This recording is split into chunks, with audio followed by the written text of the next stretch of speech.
Hello, join us in celebrating the Bach Flower remedies established by Dr. Edward Bach in England in 1928, nearly 100 years ago.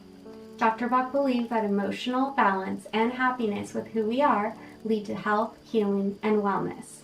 Today's featured remedy is Centaury. Here's an example of someone whose emotional balance can be restored with Centaury.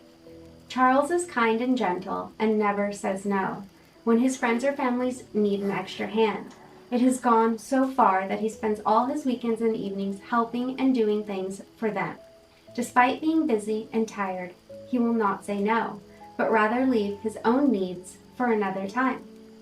How does Centaury help? Centaury will assist you in asserting yourself and prioritize your own needs before catering to others. Self-assess your present emotional state and the recommended remedy for it with the free online Bach Flower Questionnaire available at bachflower.com and directly from nature.com. Thank you for your visit. Please like and subscribe.